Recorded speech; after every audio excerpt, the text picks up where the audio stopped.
കർക്കിടകവും ആയുർവേദവും. Ayurveda medical association of India Wayanad ജില്ലാ committee തയ്യാറാക്കി അവതരിപ്പിക്കുന്ന പ്രത്യേക പരിപാടി. നമസ്കാരം, ഞാൻ ഡോക്ടർ നീനു തെരേസ ജോസ്. ആയുർവേദവും കർക്കിടകവും എന്ന വിഷയത്തെ പറ്റിയാണ് ഇന്ന് ഞാൻ സംസാരിക്കുന്നത്. ജൂലൈ പകുതി മുതൽ ഓഗസ്റ്റ് പകുതി വരെ വരുന്ന മലയാള മാസമാണ് കർക്കിടകം. ഈ മാസം വർഷ ഋതുവിന്റെ കാലഘട്ടത്തിലാണ് വരുന്നത്. ഈ ഒരു കാലയളവ് പുനരുജ്ജീവന ചികിത്സയ്ക്ക് ഏറ്റവും അനുയോജ്യമായ സമയമായി കണക്കാക്കപ്പെടുന്നു. സ്വസ്ഥ സ്വാസ്ഥ്യ സംരക്ഷണം, ആതുരസ്യ വികാര പ്രശമനം, അതായത് ആതുരന്റെ രോഗത്തെ ശമിപ്പിക്കാൻ മാത്രമല്ല, മറിച്ച് സ്വസ്ഥന്റെ സ്വാസ്ഥ്യം അല്ലെങ്കിൽ ആരോഗ്യം നിലനിർത്താൻ കൂടി വേണ്ടിയാണ്. കർക്കിടക മാസത്തിൽ ദഹനാഗ്നി, ശരീരബലം, പ്രതിരോധശേഷി തുടങ്ങിയ ചില ഘടകങ്ങൾ അതിൻ്റെ മോശം അവസ്ഥയിലായിരിക്കും.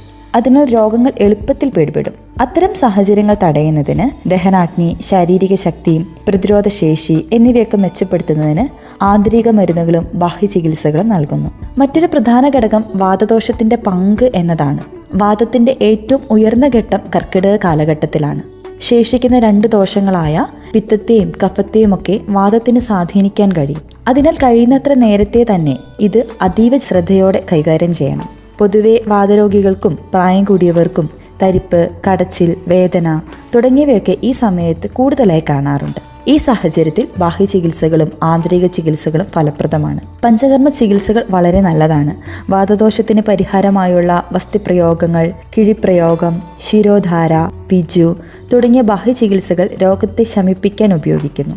രോഗകരമായ മാത്രമല്ല, ആരോഗ്യകരമായ അവസ്ഥ നിലനിർത്തുന്നതിനും ഇത് വളരെയധികം സഹായകമാണ്.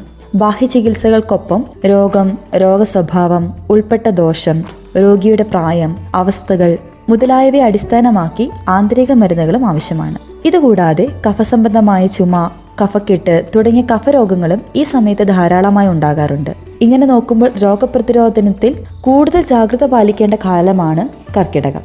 അതുകൊണ്ടാണ് ഈ മാസത്തിൽ നമ്മുടെ ദഹനശേഷിയും ശരീരബലവും സംരക്ഷിക്കാൻ കർക്കിടക കഞ്ഞി പോലുള്ളവ ശീലിക്കണമെന്ന് പറയുന്നത്. ചെറിയ കുട്ടികൾ മുതൽ വയസ്സായവർ വരെ അനുയോജ്യമായ രീതിയിലാണ് കർക്കിടക കഞ്ഞിക്കൂട്ട് തയ്യാറാക്കിയിരിക്കുന്നത്. ഇത് ദഹന വ്യവസ്ഥയെ പിന്തുണയ്ക്കുകയും പോഷകങ്ങൾ നൽകുകയും അതുവഴി ശരീരശക്തി വർദ്ധിപ്പിക്കുകയും രോഗപ്രതിരോധ ശേഷി നൽകുകയും ചെയ്യുന്നു. അതുപോലെ ഈ മാസത്തിൽ എല്ലാ നേരവും ലഘുവായ ആഹാരങ്ങളും വിഹാരങ്ങളും ശീലിക്കുക. കർക്കിടക മാസത്തിൽ കഴിക്കേണ്ടതും ഒഴിവാക്കേണ്ടതുമായ ഭക്ഷണങ്ങളെക്കുറിച്ച് ആയുർവേദത്തിൽ പറയുന്നുണ്ട്.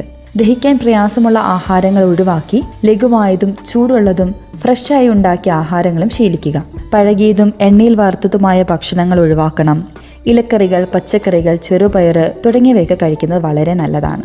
ദിവസവും എണ്ണ തേച്ച് കുളിക്കുന്നതും ചൂടുവെള്ളം കുടിക്കുന്നതും നല്ലതാണ്. കുടിക്കുന്ന വെള്ളത്തിൽ ചുക്ക്, കൊത്തമല്ലി, പഞ്ചകോല ചൂർണം തുടങ്ങിയവയൊക്കെ ഇട്ട് തിളപ്പിച്ച് കുടിക്കുന്നതും നന്നായിരിക്കും. മാനസിക സമ്മർദ്ദങ്ങൾ ഒഴിവാക്കി യോഗ പോലുള്ളവയൊക്കെ ഈ കാലഘട്ടത്തിൽ കൂടുതലായി പരിശീലിക്കുക.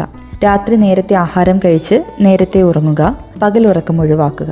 ഇതെല്ലാം വഴി ശരീരത്തിനും മനസ്സിനും ഉന്മേഷവും ആരോഗ്യവും നിലനിർത്താൻ സാധിക്കും. കർക്കിടകത്തിലെ ബാഹ്യ ആന്തരിക ചികിത്സകൾ, ശരീരപ്രകൃതി, രോഗാവസ്ഥ എന്നിവ കണക്കാക്കി യുക്തിപൂർവ്വം ഒരു ഡോക്ടറുടെ നിർദ്ദേശപ്രകാരം മാത്രം ചെയ്യാനായിട്ട് ശ്രദ്ധിക്കുക. കർക്കിടകത്തിലെ ആയുർവേദ ചികിത്സകൾ ഒരു വ്യക്തിയുടെ ശാരീരികവും മാനസികവുമായ ആരോഗ്യത്തിന് വളരെ നല്ലതാണ്. ഈ ചികിത്സകൾ ശരീരത്തിന് ഊർജം നൽകാനും രോഗങ്ങളെ അകറ്റാനും സഹായിക്കുന്നു. കർക്കിടക മാസത്തിൽ മാത്രം ഒതുക്കി കാണേണ്ട ഒന്നല്ല ആയുർവേദം. ജീവിതകാലം മുഴുവൻ ഔഷധ സേവ എന്ന ചിന്തയിൽ നിന്ന് ജീവിതശൈലിയിൽ മാറ്റം വരുത്തുക വഴി ആരോഗ്യമുള്ള ജീവിതം എന്ന ആശയത്തിൽ നമ്മൾ കൂടുതൽ ശ്രദ്ധ കൊടുക്കേണ്ടിയിരിക്കുന്നു. കർക്കിടകവും ആയുർവേദവും. Ayurveda medical association of India Wayanad ജില്ലാ കമ്മിറ്റി തയ്യാറാക്കി അവതരിപ്പിക്കുന്ന പ്രത്യേക പരിപാടി.